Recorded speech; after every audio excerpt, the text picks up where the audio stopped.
Hello student. Now the next topic is direct extrusion. अब हम इस टॉपिक को डिस्कस करते हैं।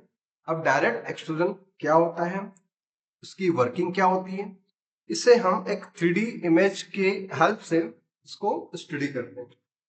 जैसे कि नाम से क्लियर हो रहा है डायरेक्ट एक्सट्रूजन। डायरेक्ट एक्सट्रूजन का मतलब ये होता है कि जब किसी मेटल ब्लेड पर रैम के थ्रू फोर्स लगाया जाएगा, ये जो रैम है इसके थ्रू फोर्स लगाया जाएगा, तो ये जो वर्क मेटल है इस डाई ओपनिंग से एक्सट्रूडेट होगा, तो वो फॉरवर्ड डायरेक्शन में क्या होगा, एक्सट्रूडेट होगा। इसलिए हम इसे क्या बोलेंगे, डायरेक्ट एक्सट्रूजन या फॉरवर्ड एक्सट्रूजन। इन शॉर्ट कि जो आपका रैम है, जिस डायरेक्शन में रैम पर फोर्स लगाया जाता है उसी डायरेक्शन में वो एक्सट्रूडेट होता है, तो उसे बोला जाता है डायरेक्ट एक्सट्रूजन।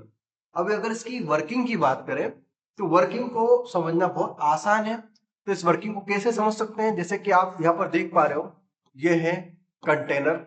इसको हम सिलेंड्रिकल पार्ट भी बोल सकते हैं या कंटेनर पार्ट भी बोल सकते हैं। और उसके साथ ये है कंटेनर लाइंस, ये जो वॉल्स बोल सकते हो या लाइनर बोल सकते हो, इस कंटेनर की जो लाइंस होती है उसे बोलेंगे हम कंटेनर लाइंस। और ये है मेटल बिलेट, जिसको हॉट मेटल बिलेट हम कह सकते हैं। अब जो कि ये मेटल जो आपको ग्रीन कलर का दिखाई दे रहा है, यह मेटल है मेटल बिलेट है। बिलेट का मतलब क्या होता है कि जब कोई मेटल होता है वो इनगॉट में होता है और इनगॉट से उसको बूम में कन्वर्ट किया जाता है और बूम से फाइनली बनाया जाता है, वो होता है बिलेट। जैसे कि आप यहाँ पर देख पा रहे हो मेटल ब्लेड, तो इस मेटल ब्लेड को इस कंटेनर के अंदर रखा गया है। अब चूंकि ये जो मेटल ब्लेड है ये होती है हॉट। हॉट मेटल ब्लेड का मतलब ये है कि बच्चों इसको जिस टेम्परेचर पर गर्म किया जाता है वो होता है एबव रिक्रिस्टलाइजेशन टेम्परेचर। कौन सा टेम्परेचर होता है, एबव रिक्रिस्टलाइजेशन टेम्परेचर। अभी एबव रिक्रिस्टलाइजेशन टेम्परेचर क्या होता है, इसे हम यहाँ पर डिस्कस करते हैं कि जब किसी मेटल को एबव रिक्रिस्टलाइजेशन टेम्परेचर पर हीटअप किया जाता है, इसका मतलब ये उसके ग्रेन साइज क्या होते हैं, न्यू ग्रेन साइज रिफॉर्म हो जाते हैं, ठीक है, या न्यू ग्रेन साइज आ जाते हैं, ठीक है।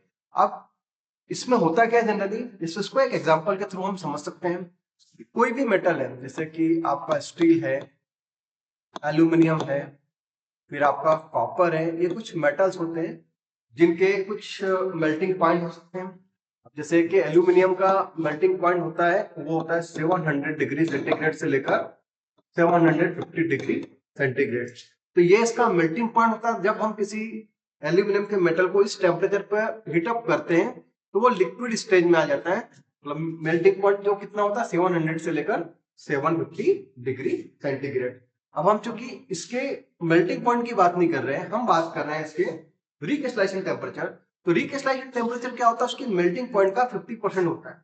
अगर इसका 700 से लेकर 750 डिग्री सेंटीग्रेड इसका मेल्टिंग पॉइंट है, तो इसका एल्यूमिनियम का रिक्रिस्टलाइजेशन टेम्परेचर कितना होगा, वो होगा आपका 350 से लेकर 375 डिग्री सेंटीग्रेड। मतलब इस टेम्परेचर पर जो एल्यूमिनियम के मेटल जो है उसमें जो साइज ग्रेन साइज होते हैं वो बिल्कुल चेंज हो जाते हैं, इसलिए इसको बोला जाता है रिक्रिस्टलाइजेशन टेम्परेचर।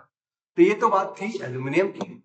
अब उसी तरह हम स्टील को भी कंसीडर कर सकते हैं, कॉपर को भी कंसीडर कर सकते हैं। जैसे कि हम जानते हैं कि कॉपर का जो मेल्टिंग पॉइंट होता है वो होता है 1150 से लेकर 1275 डिग्री सेंटीग्रेड। तो ये इसका मेल्टिंग पॉइंट होता है। तो स्वाभाविक है कि इसका कॉपर का रिक्रिस्टलाइजेशन टेम्परेचर कितना होगा, इसका 50 to 60%। तो वो हो सकता है अराउंड 550 से लेकर 675 डिग्री सेंटीग्रेड तक। तो उम्मीद करता हूं कि रिक्रिस्टलाइजेशन टेम्परेचर क्या होता है वो आपको यहाँ पर समझ में आ गया होगा, ठीक है। अब जैसे कि ये जो मेटल बिलेट है जो कि कैसी है, ये मेटल बिलेट है और अब इस मेटल ब्लेड को यहाँ पे रखा गया, क्योंकि ये जो प्रोसेस है एक्सट्रूजन प्रोसेस, ये हॉट एक्सट्रूजन प्रोसेस है, जिसको हम एक तरह से डायरेक्ट एक्सट्रूजन प्रोसेस बोल जरूर रहे हैं, लेकिन जनरली ये हॉट मेटल के लिए यूज की जाती है।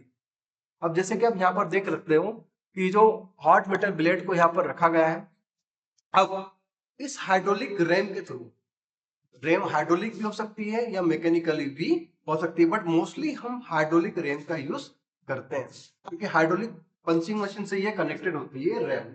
अब इस हाइड्रोलिक रैम का हम डायरेक्ट कनेक्शन इस मेटल ब्लेड से डायरेक्ट नहीं करते।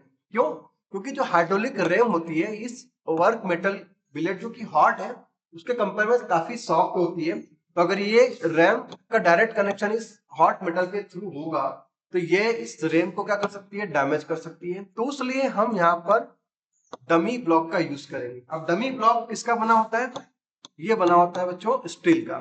ठीक है, अब इसकी जो थिकनेस होती है अराउंड 30 to 35 सेंटीमीटर तक की इसकी थिकनेस हो सकती है।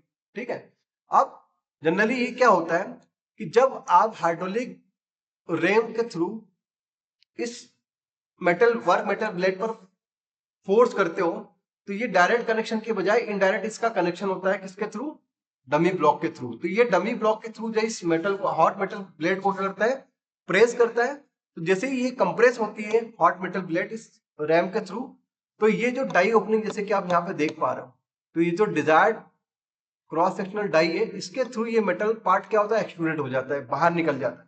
अब इसको जिस शेप में आपको कट करना है इसको बाद में हम इसको क्या कर सकते हैं, इसकी कटिंग कर सकते हैं और इसको बाहर निकाल देते हैं। ठीक है, तो ये प्रोसेस होती है हमारी डायरेक्ट एक्सट्रूजन। अब जैसे कि यहाँ पर आप देख पा रहे हो कि यहाँ पर जो वर्क मेटल है और ये जो कंटेनर लाइंस, ये कंटेनर बोल सकते हो या वर्क मेटल, इन दोनों के बीच में जो ये कंटेनर वॉल्स और वर्क मेटल बिलेट, इन दोनों के बीच में क्या होगा, फ्रिक्शन होगा। क्यों फ्रिक्शन होगा, क्योंकि आप जानते हो कि ये मेटल ब्लेड, ये जो मेटल ब्लेड है यहां से लेकर यहां तक, तो ये मेटल ब्लेड का ये लाइन और एक ये लाइन और ये जो कंटेनर लाइन, इन दोनों के बीच में क्या होगा, फ्रिक्शन ज्यादा होगा। तो फ्रिक्शन को कम करने के लिए हमें रेम की स्पीड को क्या करना होता है, बढ़ाना होता है। तो जैसे ही रेम की स्पीड को बढ़ाएंगे तो ये प्रोसेस आपकी कंप्लीट हो पाएगी। क्लियर। सो इस दौरान हम ये भी बोल सकते हैं कि डायरेक्ट एक्सट्रूजन में एक तरह का ये डिसएडवांटेज भी है कि जब आप इस मेटल ब्लेड को डाई के थ्रू एक्सट्रूडेट करते हो तो यहाँ पर रेम के फोर्स को आपको इंक्रीज करना होता है ताकि फोर्स ऑफ फ्रिक्शन को कम कर सके।